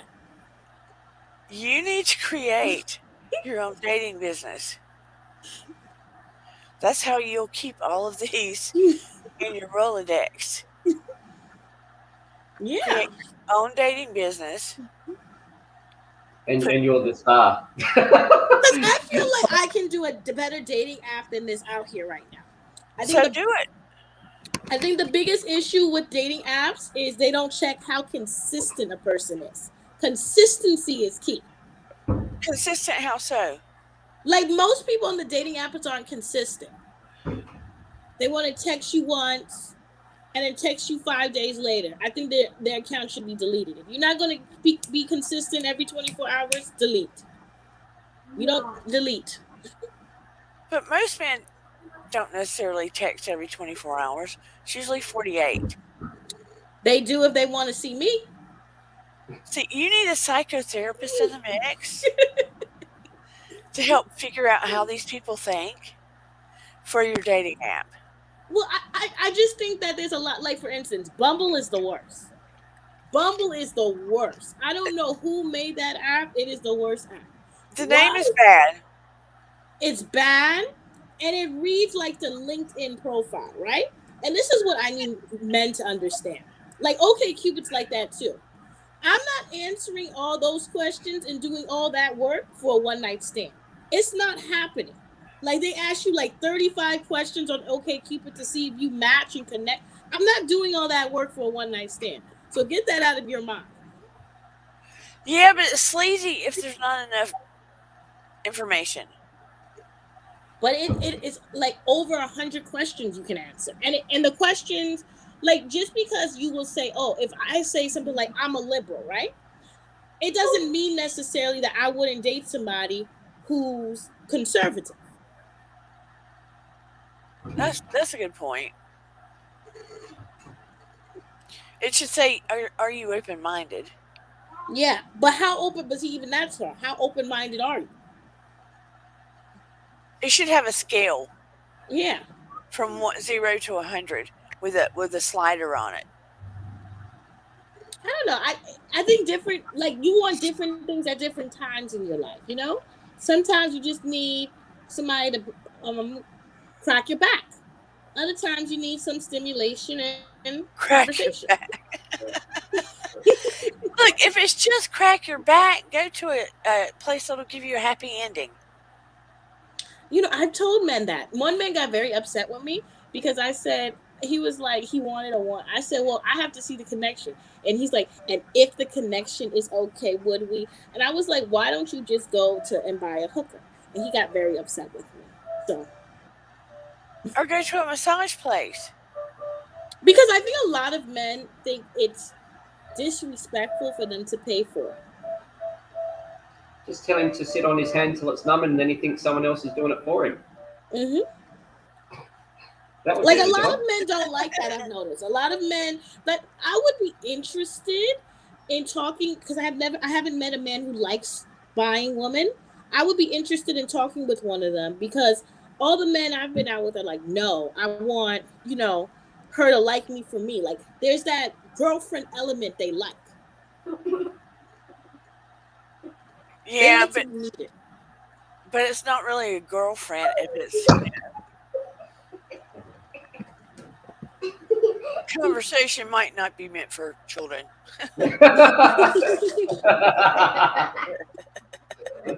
On that note, I might jump off and go back to the other room. Yeah, no.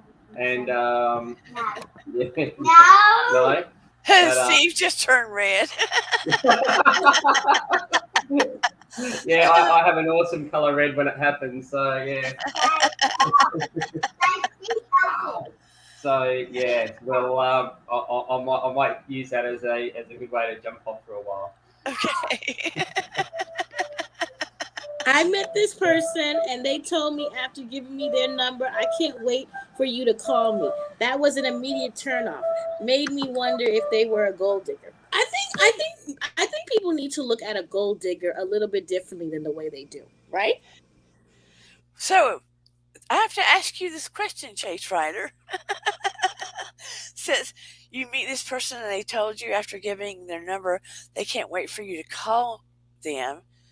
Now I have to ask you, are you rich? If you're assuming you think they're a gold digger, I think there's levels to gold digging as well.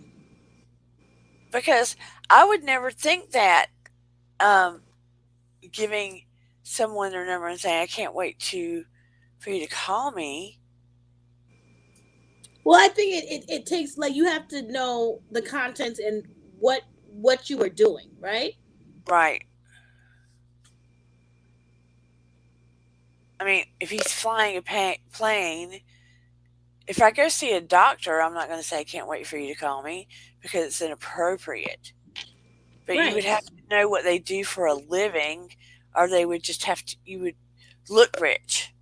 But listen, like, rich men to women is pretty woman to men. Like, men like pretty women and women like rich men. The twos complement each other. Beauty is a currency and so is money. I've just never chased rich men. Right? But, like, I'm saying, not rich, but, like, if two men are similar and one has more money, you're obviously going to choose the one with more money. Now, it's not wealthy. Money is different to everybody, right? Like, Right. for me, you're not rich until you're making $5.8 million a year. But to a lot of people, you're very wealthy when you're making 100,000 a year. But it's all relative. But I'm saying, like, as a woman, you should go after a man who's making money. Chase said he's not rich, but he thought the person was trying to take advantage of something. I You know, understand what you're saying. yeah, people say that. Like, for instance, I'm a New Yorker, so we say, "What do you do?" And I Right. remember when I went to the South, people found that very disrespectful. They felt like I was trying to figure out how much money they made. Right. Right. Because that's what you ask somebody. What do you do? And I was like, that's so interesting, because in New York, I can say I'm a maid, but I'm making six figures. Right. Or I could say I'm an assistant and make six figures, or I could say I work as a fashion editor and make 40,000 a year. You know, so Yeah, they make it. it I mean, if I say I'm a psychotherapist and everybody assumes I make a lot of money, but right now I only take a rare client because I'm just getting back into it because I lost Noah. So I don't make a lot of money right now. But they assume because I have a master's degree and blah blah blah, I must be making a lot of money, and I'm not. exactly, that's how it is. I'm not rich, but I'm well enough off that I can help people in need. I mean, it's just fascinating. I think it's how you gold dig, right? I think the gold digger most people talk about and don't like is a shallow woman or man who relies only on pretty, which you shouldn't. Pretty should be one part of your personality, but it shouldn't be all of it.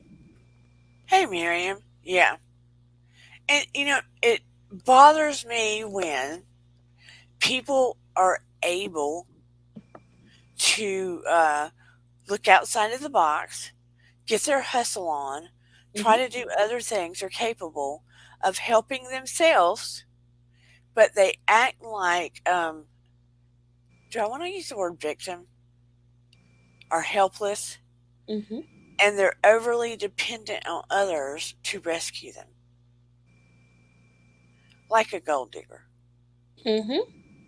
You get what I'm saying? But I think there's a lot like there are certain attributes like even with women some of the women I'm friends with, like I had to tell one of my friends, and this was very rude, but I had to say it to her, like, you're not smashable by what you wear. Nobody wants to sleep with Elaine from Seinfeld. The wardrobe is just too masculine. Right. Like she was like, oh, I'm always getting like men who are more on the flamboyant side. And she's like, well, you're telling me to change my outlook. I said, no, but certain things attract men. Now, I'm not telling her she needs to be girly and fringely, but take your aesthetic and feminize it a bit. True. I mean, people are attracted to appearance out of the gate. Yeah, So they're always saying, do your glow up. exactly. You saw my picture. That's how I go out when I go out on dates. Titties Yeah. up, little makeup on, and go out. But for my normal day, I don't have it. But I wear my leggings, still look cute, but I just tell her like when you go out on dates, and you should be going out with a first impression because although we can say it doesn't matter, it does. Because even when I go out with a man, if he looks sloppy, I'm not necessarily wanting to do a second date with him. Right. Well, it's even like I told Eden, and this isn't a date, but it does speak to the same thing. I said, if you're going to a place seeking a job, for instance, you dress the way to speak to that certain job. Like if you're going to be assistant at a certain job, if you were Facts. going to work at a CVS as a tech for a pharmacy, whatever, right? Mm-hmm. You dress the way that you would have to be at that job, for instance, Mm-hmm. to speak to that environment. So if Mm-hmm. you're trying to attract a certain man or go to a certain place, you're not going to go there in a potato sack. Facts. Like if and that's to say, even when you date rich men, listen, I've dated a few wealthy men. It's hard to keep up with. The wardrobe alone is going to kill your pocket. Yeah, It's going to kill you. It is now. For those of you who want to do it, do it. But like I said, I don't date rich men for a reason. I stay in my bracket. Well, I date men who make money, but I stay in a bracket that's comfortable. That you know. yeah, because you would have to dress that would be in their same arena because it is noticeable. They do know what clothes that women wear in their bracket. Mm-hmm. So, I wouldn't be able to keep up.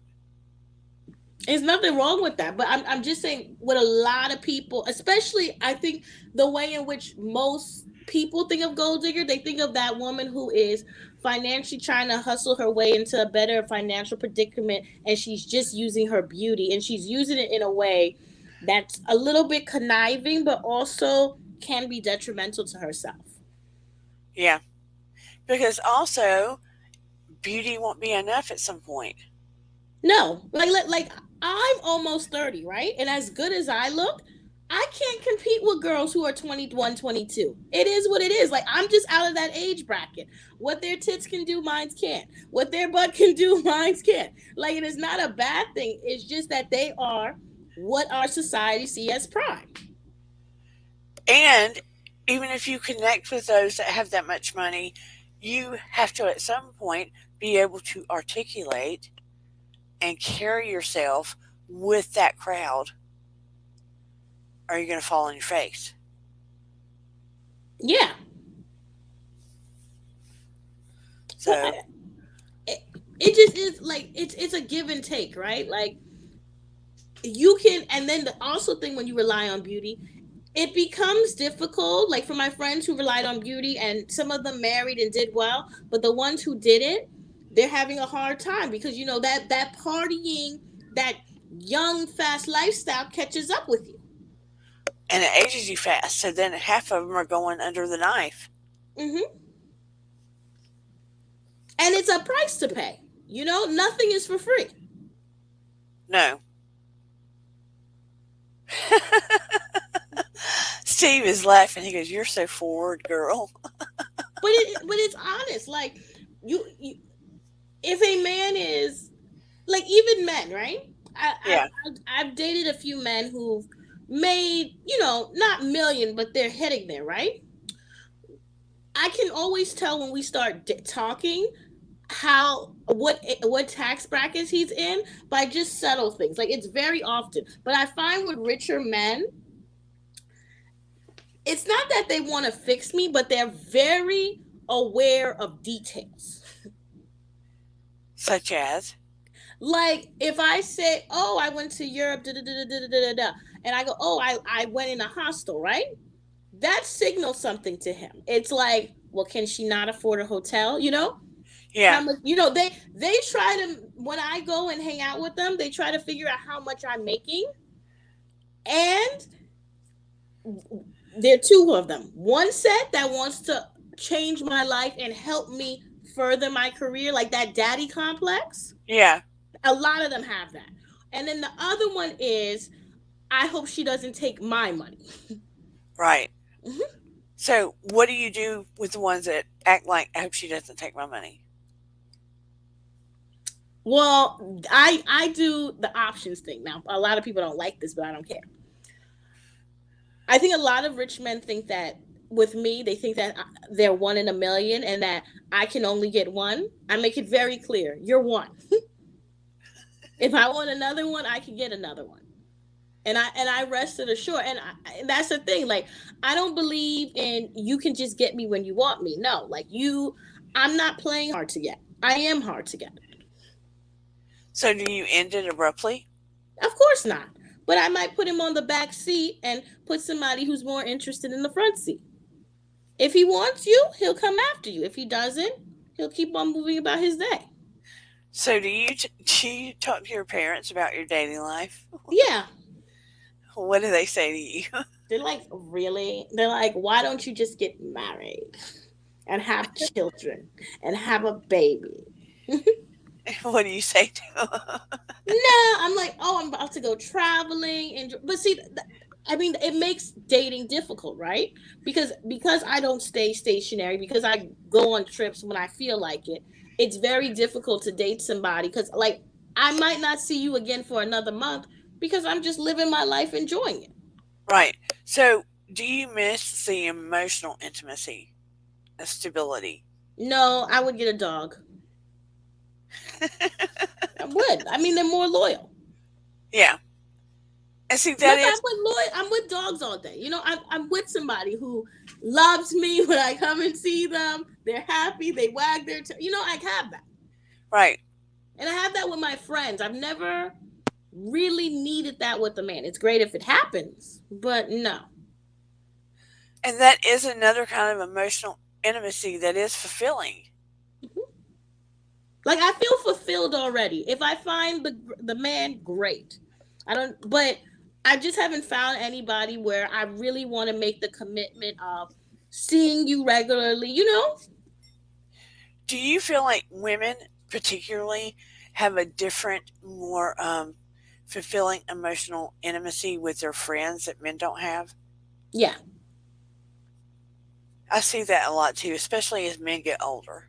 yeah. That's why a lot of them.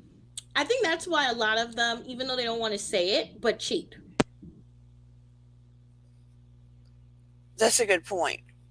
Because they don't have male friends when they get upset with their wife and when it's not, they want to let that out on somebody, so they're not going to go to their guy friends because they're like, oh, my wife made me feel like this. Men don't really talk about their feelings, because all the married men who have talked to me, they didn't talk about their wife, but they really just wanted to be heard and have somebody to talk to, and they just wanted a friend. Right? Now they wanted, and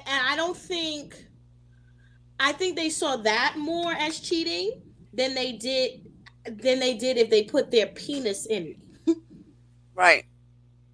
I mean, I think honestly, an emotional affair is far, far more detrimental to a relationship than a physical affair, in my opinion. But that I used to think. See, this is what I said though. It depends how you have an affair, right? I think that most men will say that it's just physical, but it's how you get this woman, right? Like if it was just a physical affair, you would have just gotten a prostitute. You would have just gotten a woman, on the street at the bar. When you choose to go online, meet this woman, have a relationship, whether it just be friends, you're doing something that's kind of like shisty. It depends on how you have this affair, because it's not always emotional, like you're the same as my wife. It's like this middle ground where you want to sleep with your best friend. Well, not your best friend. You want to sleep with a woman who reminds you of your guy friend. It's weird. Well, sometimes people will start talking about what's bothering them to somebody. Like, I have seen where people will start spilling their emotions about what's going on in their life to somebody, right? Mm-hmm. Of the opposite sex. And just be able to open up about everything to someone online Mm-hmm. that they don't talk to their spouse about. And oftentimes it might be about their spouse, but they're just able to open up the world. It seems safe because it's online. Mm-hmm.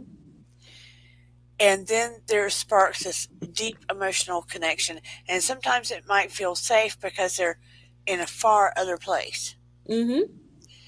And this can go on for time. Maybe they meet, Mm-hmm. but maybe they don't. But this kind of thing can go on for years. And it's far more damaging and far more deep and far more of a soul connection than their marriage. Mm-hmm.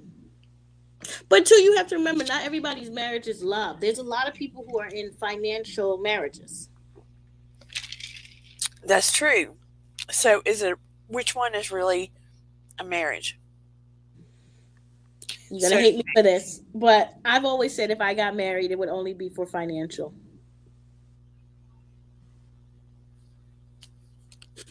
but what's the point? It's just money. It is. I mean, for me, like I said, I've never gotten fulfillment from a man that I have in other aspects of my life. Right. So what's the point then? The point is when he dies to get his 401k. What do you mean? What's the point? The point is spending his money and not mine. Chase says the rule to life and happiness. Let me pull it up. Da-da-da-da. The rule to life and happiness is to find yourself, then love will find you. That alone will attract the things you desire and deserve. I agree. Well, I guess so. I mean, I'm not opposed to it, but I'm just saying, like, I've never been one of those people that been like, "Ugh, I gotta marry the love of my life, yada yada yada." No. So, if you were to think, what is the core of what made you believe or grow up in this mindset? What do you think it is? I think that I've been around a lot of people who've stayed married not because they loved each other, but because they had children and they just made a marriage work. Right, So for me, if I'm just going to make a marriage work, I might as well have fine linen and threadings with doing that.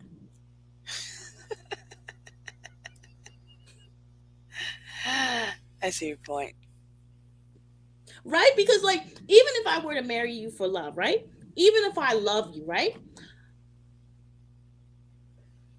I think what a lot of people get wrong, but correct me if I'm wrong, I don't think marriage is like a Disney princess movie. And what I No, mean by that is that too much with love, we see the beginning, we see the lust, we see the fun, we see the excitement, we see the when we're talking, right? Because we're talking 50, 40 years, 30 years, you're going to be with somebody. right. Lust ain't all you doing. Yes, it is. Yeah. Like, I might still love you the same, but we change different things. I didn't get married young. If I were to be getting married now, I wouldn't be old, but I would be more set in me. Right, All I'm saying is, if I were to get married, it would not just be love. right, It just right, wouldn't, because I'm practical about things like that. I know there's a current time now for the marriages I've seen. It's been about 10 years where it's like, okay, we're roommates that were raising children. right. But that's why you have to readjust, sit down, talk to each other, and it's always work. Mm-hmm. It's always work. Like I've said before, the falling in love part is only the first 6 months, and it isn't a Disney movie. Mm-mm. That was the big lie. Mm-hmm. That was the trap. You know, Exactly.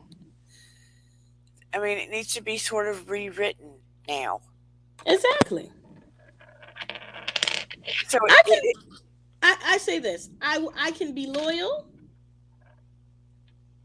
but love is not gonna get me to get married. Now, some people would, but that's one thing I know about myself. It may be a part, but ain't gonna be the only reason I marry somebody. yeah, I mean, it's these days it's more of a decision you make every day, Mm-hmm. and you readjust, and it's a partnership, like a life business. Exactly. Like a life business. Exactly. I'm just saying that my business partner needs to be a primary breadwinner. That's all. Yeah, but you make these decisions when you meet each other, and you love each other like you would your best friend. Exactly. So there's nothing to say these days you don't talk about it and make decisions about your life that way. Mm. It's not a Disney. It's not a Disney. Yeah. That was the big lie, you know. But I mean, intimacy. I just want people to realize intimacy is so much more than sex. No. We have to have intimacy with ourselves, and I don't mean down there. No. Although get your rocks off however you do, but we have to go within and make sure we're seen, heard, understood, and accepted. But that all starts with us. Mm. It starts with doing it for us and expecting it from others and offering it to others and not stopping with just rolling with the tide. I mean, Mm-hmm. I think a blobby, you sort of do it and expect it from others. And I think that That's why people get a little, they laugh and get a little shocked. You probably do it more so than most people do, but we should expect to be seen and heard and understood. Mm-hmm. And you're rolling with your life doing that. And people come on here like, ha ha ha, but you should be doing it. It's important. It's a core need. All of those things are core needs. And we should be offering it to people, but we're rolling through life as adults, just kind of doing our thing until we die. Mm. And that's just stupid. Exactly. You have one life. Well, Dana, I'm gonna let you go because I gotta take a shower. Feel like death. I appreciate you coming up here so much. Mhm. You're welcome. I always catch the replay, so I was like, I'm gonna go on tonight. Well, I thank you. Like I said, in my head, I was like, I need her to come on tonight. And you did. All right, bye, chat. Bye, Bobby. Yes, like Virginia will. Oh, Chase said Ryder. Chase said Ryder. What a ding dong I am. There's plenty of cheap people and expensive clothes. That is 100%. And Virginia Woolf said, I'm so happy y'all came tonight. Money loses its importance quickly if someone disrespects you. Respect, love, and fun far outweigh anything financial, in my opinion. 100%. Yeah, hasn't a blobby been fun? But I want everybody to understand intimacy is more than the sex. We have to remember to walk, if you're married, if you have a partner, a child, your pet, of course, we automatically do that. Isn't that funny? We automatically, multiple times a day, we'll go up to our pet our pet, hug our pet, right? How many times do we walk up and hug our partner? Hold our partner's hand. Look at our partner's eye. We do it for our children because it's automatic. We should expect to look at our partner's eyes, really hear one another, not just be on auto tune, right? Share with that one another and try to really understand what each other's saying. Have that unconditional positive regard and just accept people for who they are. Support each other's dreams and try to encourage each other to keep growing as individuals. We aren't, that's my better half. I don't really like that saying. We don't try to fill each other up. We need to be 100% that come together. Not 50 and 50 that make 100. It's about coming here to serve our purposes, our individual purposes, and just really going forward and continuing to strive to be full individuals, right? To be full, complete individuals. People try to see where the grass is greener, and they're reaching out, having emotional affairs, and doing whatever because they're not getting those core needs met. They're not getting their core needs met, and they revert within their souls to 2-year-olds, 5-year-olds, 8-year-olds, kicking and struggling to get that soul food that they need, that inner soul food. And you see these marriages breaking up and people cheating and doing this and that because they aren't getting to be their genuine, authentic selves and getting those core needs met. You hear what I'm saying? And it makes so much sense. It's so simple. So simple. We have these intimate things, no worries, paranormal, about ourselves, these intimate things about ourselves that seem so simple, but sometimes we go through days and don't have these intimate things filled that we need. The core needs to be seen, heard, understood, and accepted. A hug, a touch, to make eye contact, to connect, to really feel and connect with others. Those are needs to us, just like food and water and air and love. So I'm asking you, take time to get your needs met and take time to offer that and be aware of that with others too. We need to, just like we do our breathing exercises, and I'm reminding you about the mind, body, spirit challenge too. Are you doing that? Something for your mind, your body, your spirit? I'm doing it. Are you doing it? Just takes a tiny moment.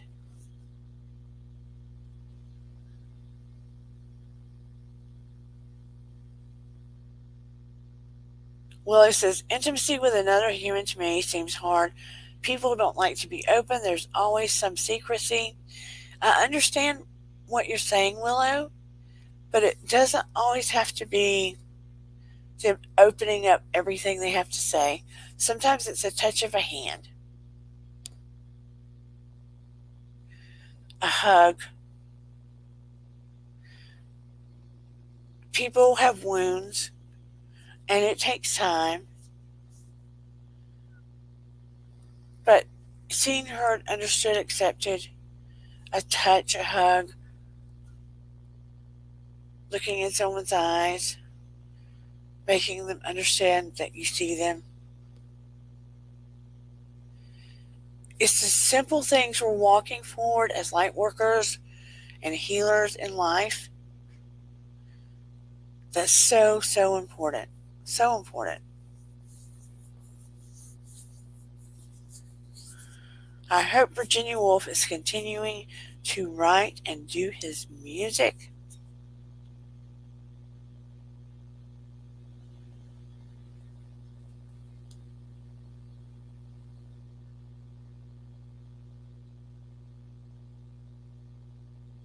There's a piece of your music I keep hearing in my right ear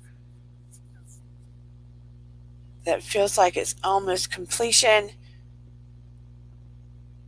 Important. Virginia Woolf.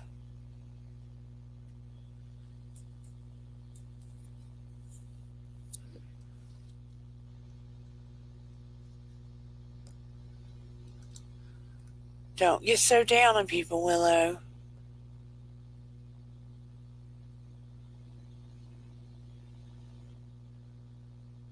You will have a better day.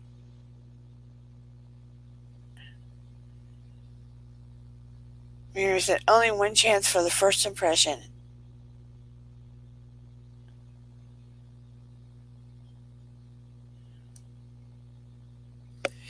See what time it is. 11:17. Over 2 hours. On that note, I'm going to wrap it up for tonight. We're over 2 hours. I did not mean to keep it that long. I appreciate all of you so much. I hope you have gotten something out of tonight's conversation. Thank you all for coming. Please share, like, and subscribe. Thank you, Miriam, for coming here. Again, please. Oh, Chase said, I had a business partner who loved fancy clothes, jewelry, and cars, but never had any money, always depending on me to front bills until I got tired and paid him out of our business. Bad kind. I do not blame you. Virginia Woolf said, thanks, Dana. I'm recording, working on stuff. Thank you for the confidence and inspiration and everything. I am so glad that you are, because I got a song in my right ear that you are working on.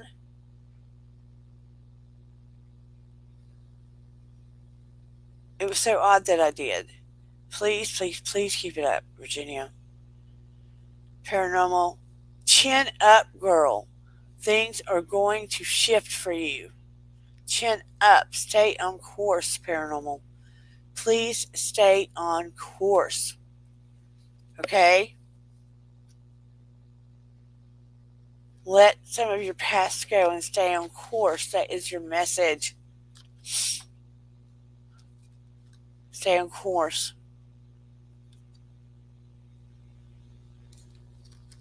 I'm proud of you. You will notice the signs coming your way. Please stay on course.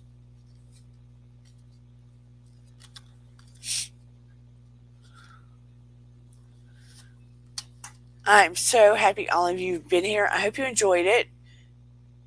I swear to you, I was thinking about a blobby and trying to manifest her on here. I don't know if she's ever come up live, but I'm so happy a blobby did. It was funny. And she is a straight shooter. And thank you, Shoeless One Steve, for coming up. Thank you all for coming in the chat. I appreciate it. It was later than normal, but I really enjoyed it.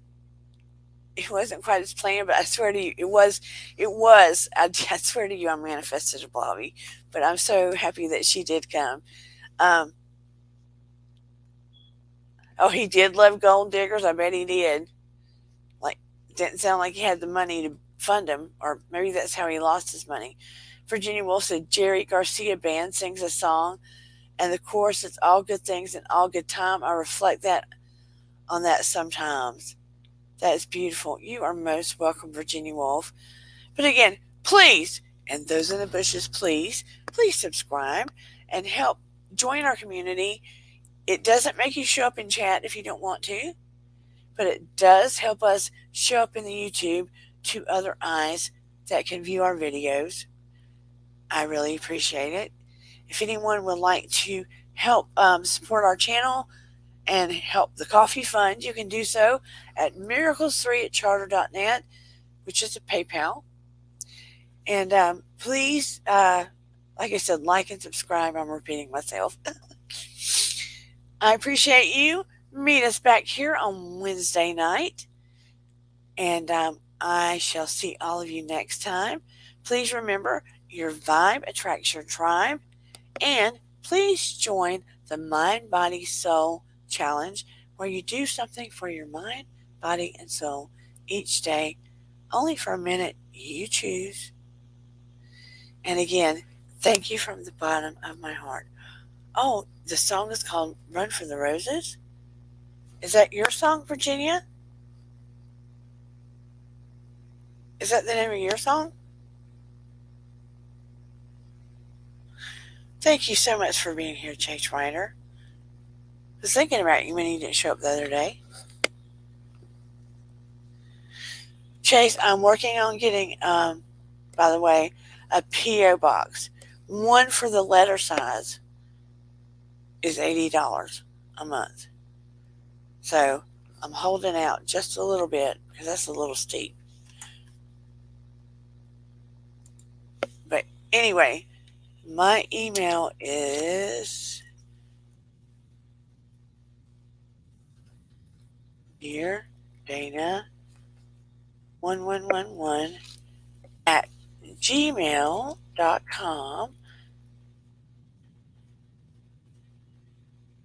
That's my email. And PayPal is miracles3 at charter.net.